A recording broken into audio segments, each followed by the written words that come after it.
Good morning, I'm Maurice Barratt. I've got another Monday morning meditation for you. Trust you had a good weekend. We're in October now. The leaves are starting to fall off the trees and we've still got plenty of apples left to gather. I like the autumn, it's a nice month. Well, I want to talk about love this morning, a very popular subject. I want to show that love is provable. You know, Jesus said, if you love me, keep my commandments. So that's an interesting statement. That's from John 14 verse 15. So we can prove or disprove our love simply by being obedient or disobedient. I believe it's as simple as that. It doesn't really matter what we say, because that's not the benchmark of love. What we believe and what we say isn't the benchmark of love. It's always in the actions, what we do. Love is a verb, it's what we do. So we prove love not by how we feel, not by how we believe or what we say, but how we act. So sooner or later, our actions will expose our love or lack of it. Well, Eve proved she didn't love God when she disobeyed him and chose her own mind and ate the forbidden fruit. Israel proved they didn't love God because they broke his commandments and they lived like the heathen. They disobeyed God, so they proved they didn't love him. Well, Christians prove they don't love God when they love the world and the things that are in the world. You know, when we love culture, politics, status, this is what the world embodies. And the things that are in the world, when we love possessions, jewellery, cars, anything, the things that are in the world, we disobey God. 1 John 2 verse 15, do not love the world, neither the things that are in the world. If any man love the world, the love of the Father is not in him. That's strong. James calls it spiritual adultery. When you say you love God and then you prove you love the world, you've got two lovers and it makes you the enemy of God. Well, another way to prove love is in adversity. You can only prove love when trials and problems come. That's why God allows trials in our life, problems in our life, disasters in our life, to prove whether we love him or will turn away from him.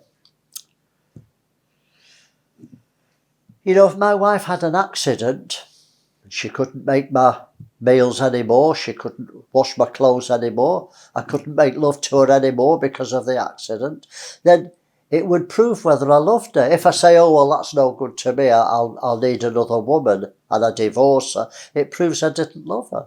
But if I say, well, it doesn't matter, I'll miss those things, but it's all right, I can cope, I love you, I'm going to stay with you.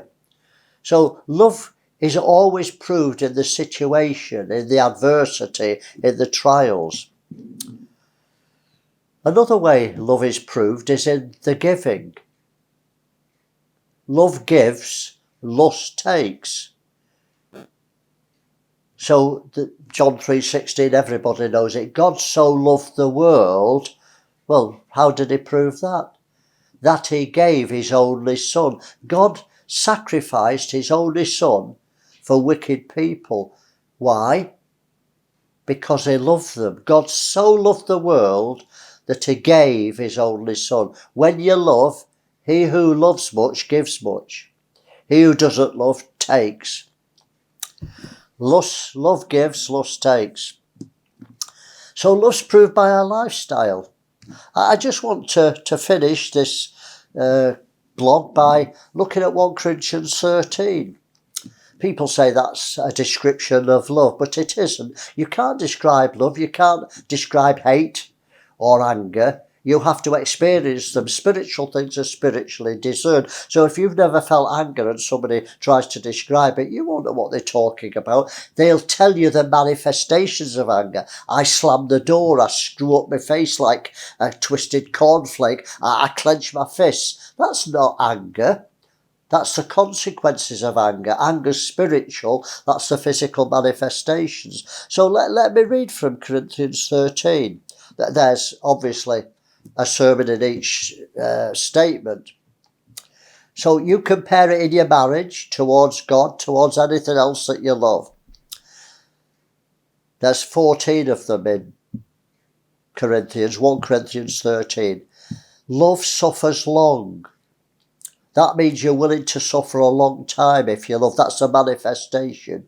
If you love, the manifestation is you were kind, number 2. Number 3, if you love, you don't envy. When you love, you don't vaunt yourself. That means you don't boast about yourself, praise yourself, esteem yourself, extol or celebrate yourself.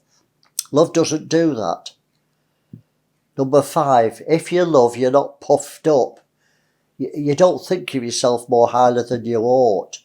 Number 6, if you love, you don't behave yourself unseemly. That means you don't go into a rage. You don't say cruel things because somebody's upset you. That's what happens when you've got love. It's a good yardstick. When you have love, you're not easily provoked. When you love, you don't think evil. Remember, all things are pure to the pure, so says Titus.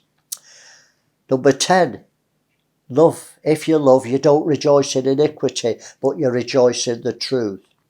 When you love, you bear all things without complaining. Number 12, when you love, you believe all things. You're full of faith. When you love, you hope all things, and hope is stronger than faith. Number 14, the last one. When you have love, you endure all things. You're willing to put up with adversity, with difficulties. In your marriage, towards God, think about these things. And may God help us to prove our love by the things we do, not by what we feel or what we believe. Well, I hope I've provoked you this morning. We all lack love to a great degree. We think we love, but when you measure it against this yardstick, we fall short. I fall short, and it's a challenge to me. So think about these things this week.